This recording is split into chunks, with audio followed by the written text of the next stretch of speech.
माननीय चंद्रकांतदादा पाटील यांच्या विकास निधीतून मंजूर झालेला आहे आणि त्या कामाचा आज शुभारंभ आपले मंडळाचे भक्कम आधारस्तंभ आणि आमचे मार्गदर्शक समीर भाऊ पाटील तसेच कोथरूड मतदारसंघाचे आमचे अध्यक्ष डॉक्टर संदीपान गुटाला सर तसेच आमचे वैश्यपायन सर आणि आमच्या स्थानिक नगरसेविका सौ छायाताई मारणे तलाटेताई असतील तसेच आमच्या स्वातीताई शरद मोळ असतील यांचे या ठिकाणी मी भेट ज्ञान प्रसारक संघाच्या वतीने सहर्ष स्वागत करतो।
डॉक्टर बाबासाहेब आंबेडकरांचा विजय असो, महात्मा ज्योतिबा फुलेंचा विजय असो, छत्रपती शिवाजी महाराजांचा विजय असो, अण्णाभाऊ साठ्यांचा विजय असो, भगवान दत्त पुत्रांचा विजय असो, डॉक्टर बाबासाहेब आंबेडकरांचा विजय असो।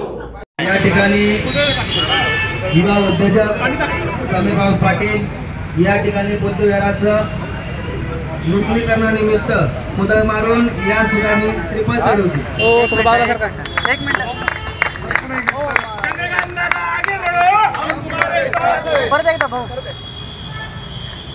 चंद्रकांत दादा आगे बढ़ो हम तुम्हारे साथ हैं।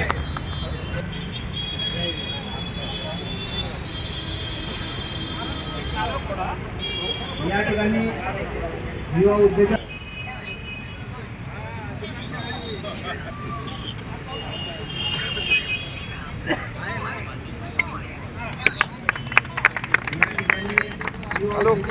समीर पाटील यांच्या हस्ते या ठिकाणी या ठिकाणी ॲडव्होकेट मंदार जोशी श्रीफळ वाढवतात।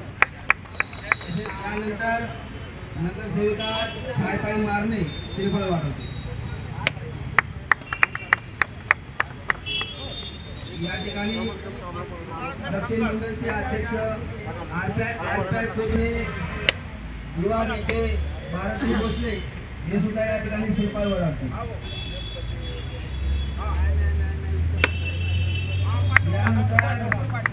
स्वातीताई मोहोळ या ठिकाणी श्रीफळ वाढवते।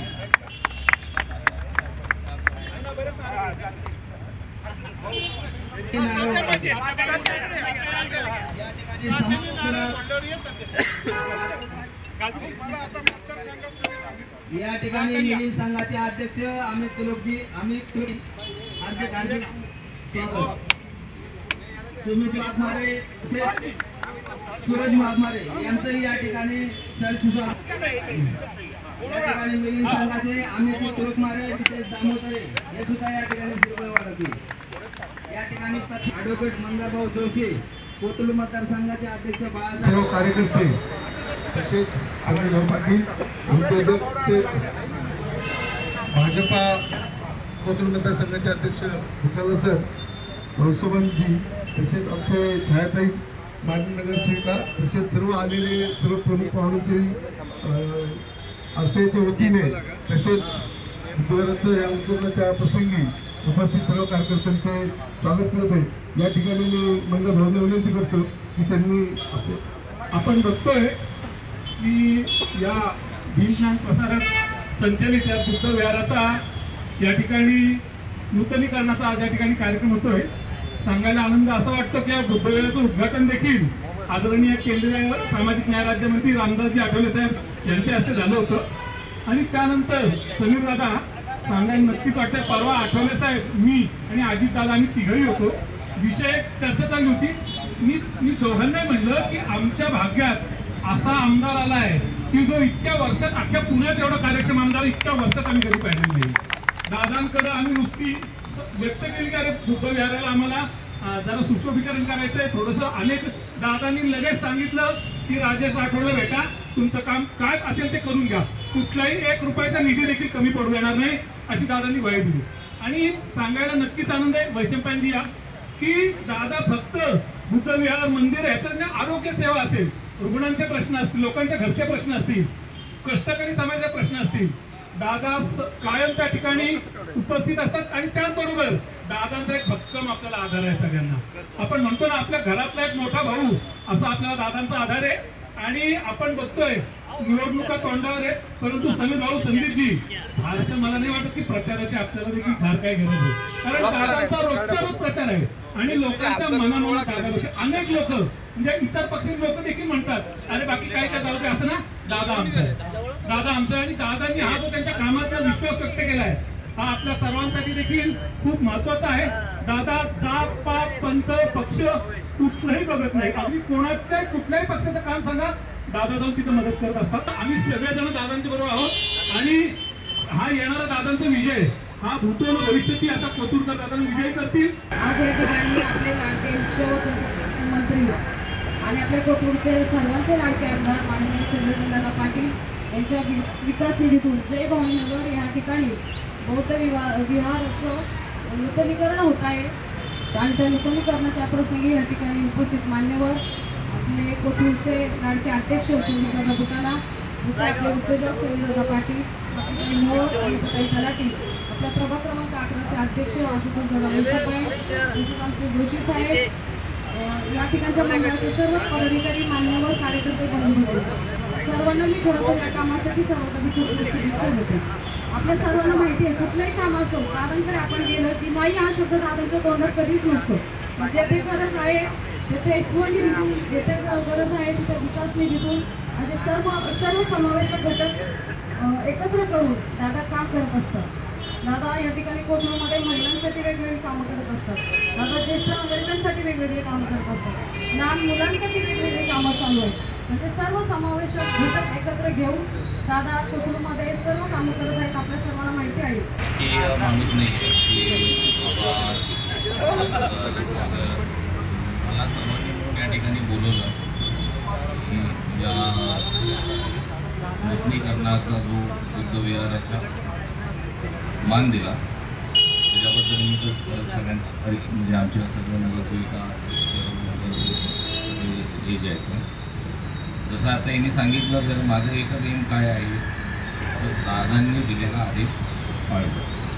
मी असं तो पक्षी वगैरे फार असा भाग नाही आहे, दादांनी सांगितलेल्या गोष्टी करणं हाच माझा अजेंडा आहे मी व्यवसाय।